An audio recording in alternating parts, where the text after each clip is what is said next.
శ్రీ గురుభ్యో నమః. మీ తేరాల సుబ్రహ్మణ్య శాస్త్రి శ్రీ రాజశ్యామల సహిత దశమహావిద్య స్వర్ణ దేవాలయ నిర్మాణ మహాసంకల్పం సత్తుపల్లి ఖమ్మం జిల్లా తెలంగాణ. కారణ జన్ములపైన గ్రహాల యొక్క ప్రభావము, ముఖ్యంగా రాహుకేతువుల యొక్క ప్రభావము ఏ విధంగా ఉంటుంది? కారణ జన్ములుగా జన్మించి ఈ లోకానికి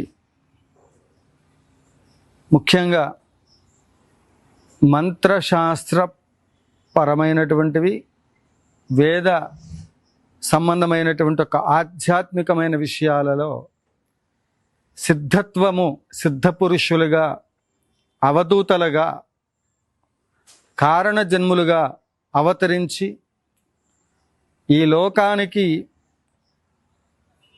వారు చూపించినటువంటి ఒక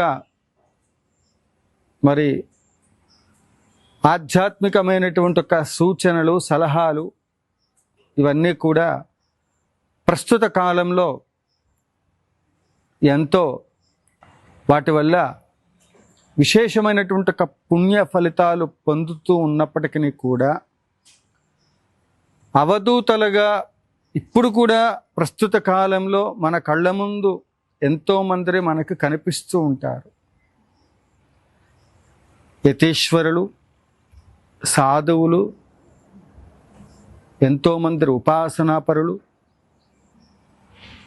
ప్రత్యక్షంగా కనపడక ఉన్నటువంటి ఎందరో మహానుభావులు అనునిత్యము కూడా మేము సిద్ధి పొందాము అని మెల్లో బోర్డు కట్టుకొని సిద్ధత్వం గురించి ఎవరు మాట్లాడరు. ఒకవేళ అలా మాట్లాడుతున్నారు అంటే గ్రహాల యొక్క ప్రభావానికి వాళ్ళు లోనైనట్లు లెక్క. అన్నం మొత్తం పట్టి చూడక్కర్లా, అన్నము మొత్తం పట్టి చూడక్కర్లా. ఎక్కడ అన్నాన్ని కొంచెం ఒక మెతుకు పట్టుకొని చూస్తేనే ఉడికిందా లేదనేది తెలుస్తుంది. సిద్ధత్వము సంపాదించినటువంటి వాళ్ళు, సిద్ధ పురుషులుగా ఎవరైతే ఉంటారో, ఆత్మ సాక్షాత్కారాన్ని ఎవరైతే పొందుతారో వాళ్ళు రాగద్వేషాలకు, అరిషడ్ వర్గాలకు అన్నిటికీ దూరంగా ఉంటారు. వాళ్ళు మేము సిద్ధి పొందాము, సిద్ధ పురుషులమని ప్రకటితం చేసుకునే అవకాశమే ఉండదు. ఇప్పుడు ఉదాహరణకి రాజశ్యామల అమ్మవారు ఉంది, దశమహావిద్యలు ఉన్నాయి, ఇవన్నీ సిద్ధ మంత్రాలు. కొన్ని మంత్రాలు ఉంటాయి, అవి స్వతహాగా వాటికి ఎవరు స్మరించినా కూడా ఆ సిద్ధ మంత్రాలకు ఆ శక్తి వస్తుంది. మరి అసలు ఆ శక్తి ఎక్కడి నుంచి వచ్చిందంటారు అంటే, కేసు ఇన్వెస్టిగేషన్ సమయంలో పోలీస్ డిపార్ట్మెంట్ పూర్తి స్థాయిలో కేసును పూర్వాపరాలన్నీ పరిశీలించే సమయంలో ప్రతి పాయింట్ను కూడా, ప్రతి దాన్ని కూడా క్షుణ్ణంగా అధ్యయనం చేస్తుంది. అప్పుడు వారి దగ్గరున్న సమాచారాన్ని న్యాయస్థానానికి అందిస్తుంది, న్యాయదేవతకు వాళ్ళు అందిస్తారు. అలానే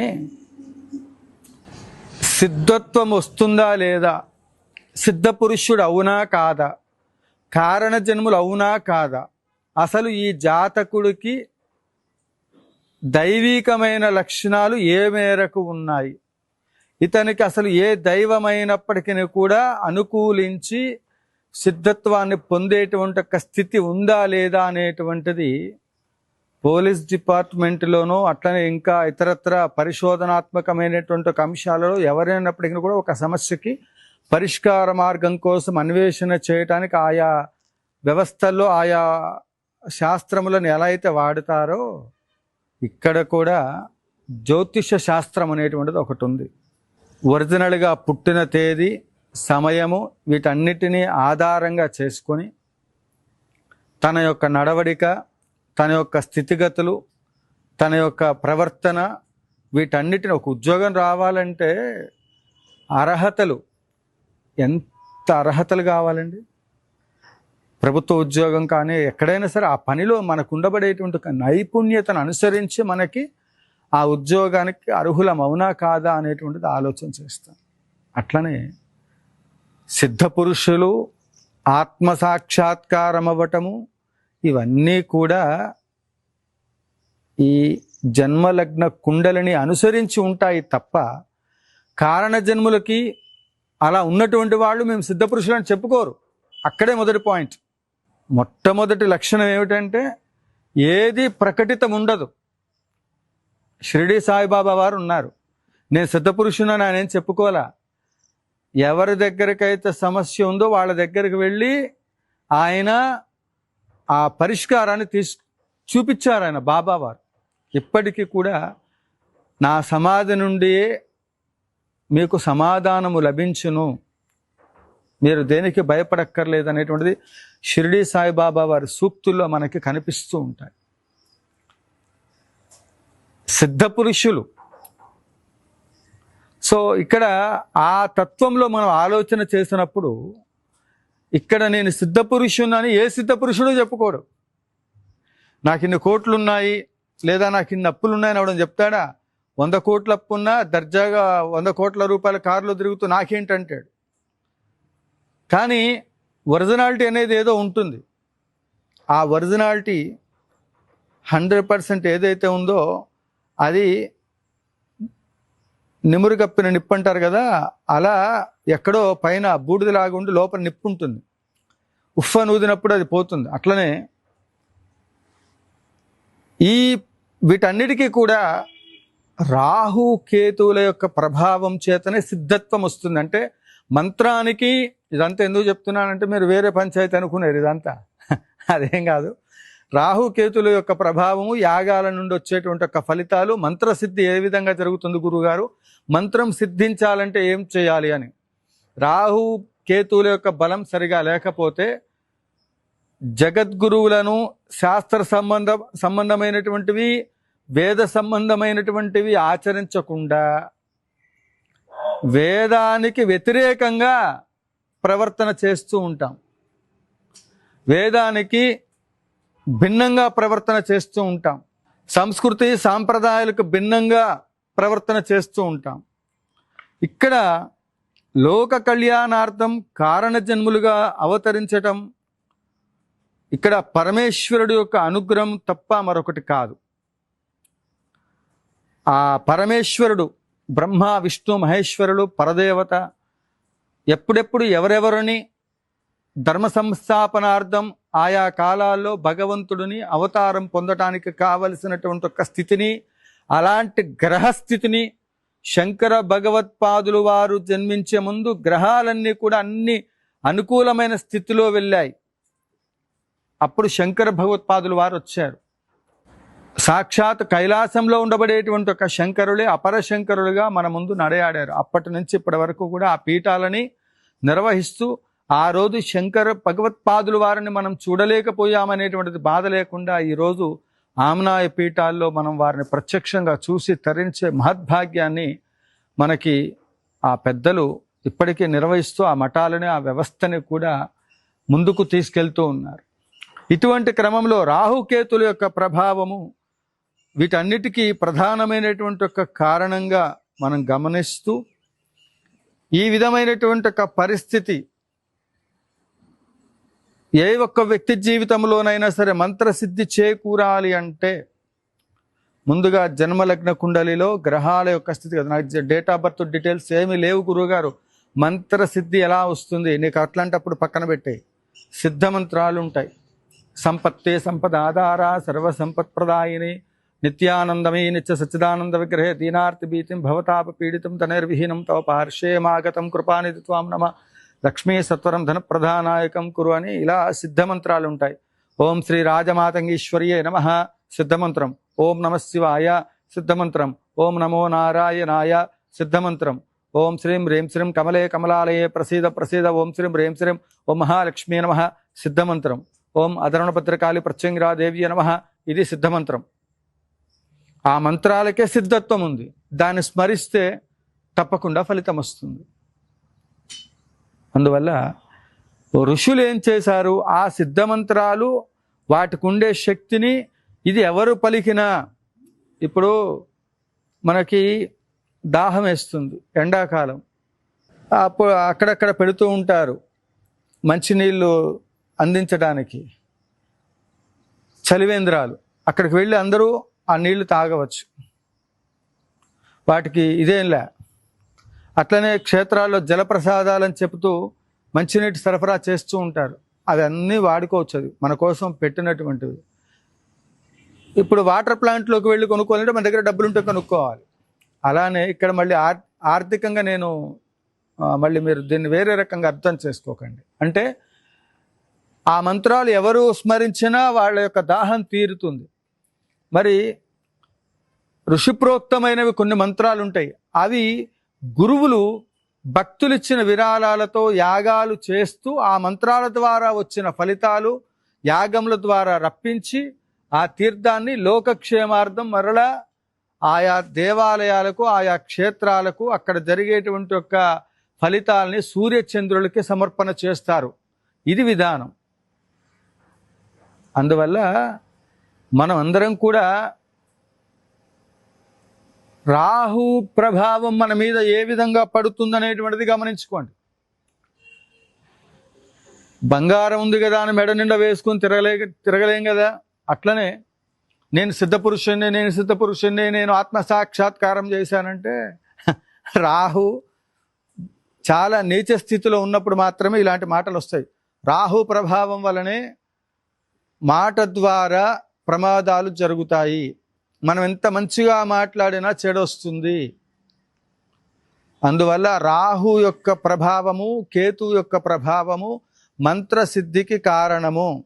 అందువల్ల ఎవరికైనా ఉపదేశాలు ఇవ్వాలి అంటే ముందు వాళ్ళ యొక్క జన్మలగ్న కుండలి వీటన్నిటిని పరిశీలించి ఇవ్వటం ఒక భాగం. గురువు దగ్గర అనుష్ఠాన బలం తీవ్రంగా ఉంది, ఇక అంతటి అదృష్టవంతుడు ఇంకొకళ్ళు లేడు.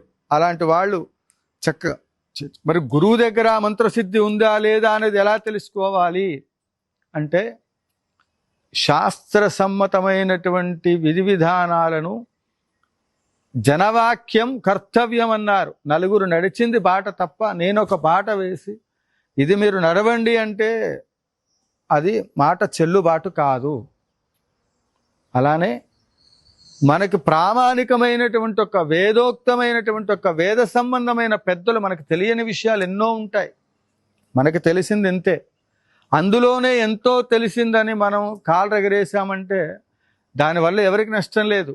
అన్నీ నాకే తెలిసి అనుకోవటం వల్ల ఏమైపోతుందంటే పోయేవాడెవడో నలుగురు కలిసి పడవలో ప్రయాణం చేస్తూ ఉంటారు.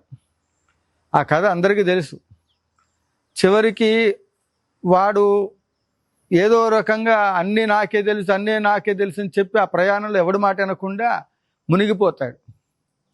ఏదో సందర్భంలో నువ్వు మునిగిపోతే పర్వాలే, నిన్ను నమ్ముకున్న కుటుంబం ఉంటుంది. మొండిగా ప్రవర్తించకండి. రాహు పట్టాడు అంటే వాడు మూర్ఖుడుగా, ఉన్మాదిగా, వాడు ప్రపంచంలో అణుబాంబు కంటే తీవ్రంగా ప్రవర్తిస్తాడు. దానివల్ల సమాజానికి కూడా చాలా ప్రమాదం. అందువల్ల అలాంటి స్థితి ఉందా లేదా అనేటువంటిది, రాహు ప్రభావం ఎలా ఉంది అనేటువంటిది చూసుకుని మనకు ఆత్మసాక్షాత్కారం అంటే ఏమిటంటే ఈ జన్మ యొక్క మరి సార్థకత ఏంటి, ఈ జన్మను ఎందుకు పొందాము. హంసాయ విద్మహే పరమహంసాయ ధీమహి తన్నో హంస ప్రచోదయాత్. కాబట్టి హంస పాలని నీళ్ళని ఏ విధంగా అయితే వేరు చేస్తుందో మనలో ఉండబడేటువంటి ఒక దుర్గుణాలన్నిటిని కూడా దూరం చేసి సద్గుణాలను ఇచ్చేటువంటి వాళ్ళు గురువులు. ఆ గురువులకు కూడా వాళ్ళకు ఉండబడేటువంటి ఒక మరి ఆ మంత్రశక్తి, దైవశక్తి రాహుకేతుల వల్ల ఏర్పడుతుంది. అందుకే ఊరికనే అందరికీ ఎవరికి పడితే వాళ్ళకి సన్యాసాశ్రమము పీఠాధిపతిగా ఎవరిని చెయ్యరు. వాళ్ళ జన్మజాతకం చూస్తారు, వాళ్ళ వంశాన్ని చూస్తారు, అన్ని పరిశీలన చేసి ఇతనికి ఆ శక్తి ఉందా లేదా అని పరిశీలన చేసి దానికి తగినటువంటి ఒక సంస్కారాలు, వాళ్ళకి కావలసినటువంటి ఒక స్థితి, ఆ శక్తిపాతం అంతా కూడా మరి ఆ మూలమంత్ర అనుష్ఠాన బలం ఎప్పుడైతే ఇస్తామో ఆటోమేటిక్గా మనలో ఆ చైతన్య శక్తి పెరుగుతుంది. అందువల్ల ఈ తలకాయ నొప్పి అంతా మనకెందుకు? చాతనైన చోట యాగాలు జరిగితే దాన ధర్మాలు చేయండి. చాతనైన చోట నీకు ఎదుటివాడి కష్టంలో ఉంటే సహాయ సహకారాలు చేయండి. ఈ మధ్యకాలంలో చూస్తున్నాను, తారా ఉపాసన వల్ల బంగారం వస్తుందా? అది కలియుగంలో ఎంతోమంది ఋషులు వాళ్ళందరూ కూడా సిద్ధపురుషులు ఉన్నారేమో, ఉంటే బహిర్గతంగా సువర్ణాన్ని బయట సృష్టించడం అనేటువంటిది ఇట్స్ ఇంపాసిబుల్.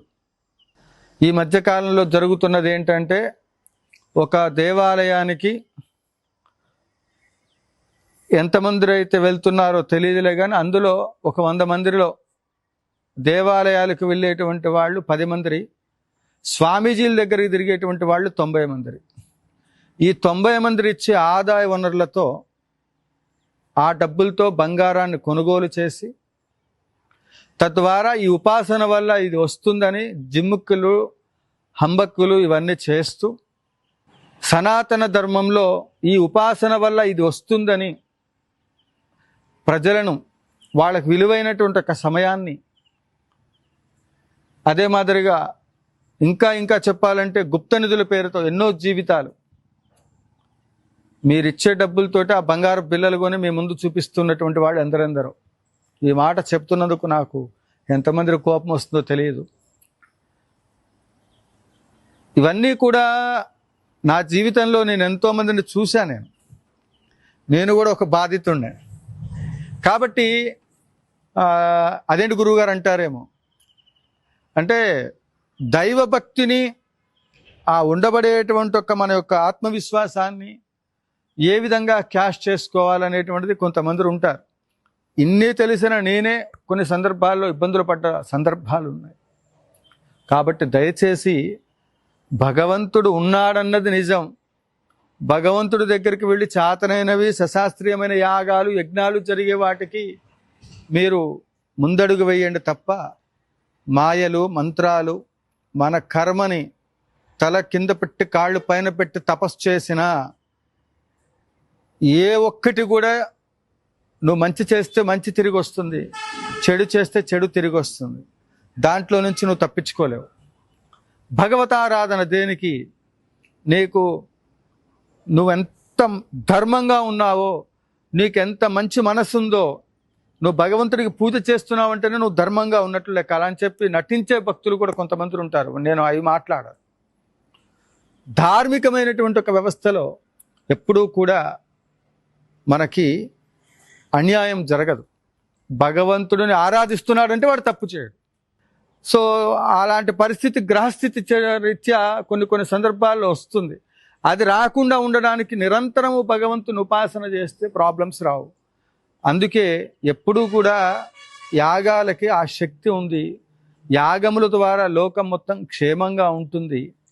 కాబట్టి మీరు మొక్క నాటి ఆ మొక్క నుండి సరైన ఫలితాలు వచ్చి అది మహావృక్షమై ఫలాలు ఇచ్చేంత మరి రిస్క్ ఎందుకు? చక్కగా యాగాలు చేసి ఆ పుణ్య ఫలితాన్ని అందరూ తీసుకోవాలి కదా. పుణ్య ఫలాలు అన్నారు ఇక్కడ. కాబట్టి ఈ పుణ్య ఫలితాలు మీరు అందరూ పొందడానికి ఇలాంటి యాగాలకి సహాయ సహకారములు అందించండి. ఇక్కడ కార్యక్రమం నిర్వహణకు చాలా ఆర్థిక అవసరం ఉంది. కాబట్టి ఆవు నెయ్యి, పూజా ద్రవ్యాలు, యాగ సంభారాలు, శాస్త్రచండీ యాగం చేస్తున్నాం. దానికోసం పూజా ద్రవ్యాల నిమిత్తంగా 21,116 రూపాయలు పెట్టడం జరిగింది. ఈ కార్యక్రమం లోకక్షేమం కోసం నిర్వహిస్తున్నాం. స్వర్ణాలయ నిర్మాణ మహాసంకల్పం కోసం భక్తులందరూ కూడా ఇది 1000 యాగాలు ఇట్లనే కష్టమో అని మొత్తానికైతే చేస్తూ వచ్చాను. ఇక ఓపిక నశిస్తుంది, శరీరం సహకరించట్లేదు. అదే మాదిరిగా రాబోయే కాలంలో గోపోషణ ఇవన్నీ కూడా ఆలోచించి ఓపిక ఉన్నప్పుడే దీక్ష చేయాలి. ఇలాంటి కార్యక్రమాలు చేయాలనే సంకల్పంతో చేస్తున్నా. ధార్మికులందరూ కూడా ఈ కార్యక్రమాలకు సహకరించవలసిందిగా కోరుతూ, జయ జయ శంకర, హర హర శంకర, కాంచీ శంకర, కామకోటి శంకర.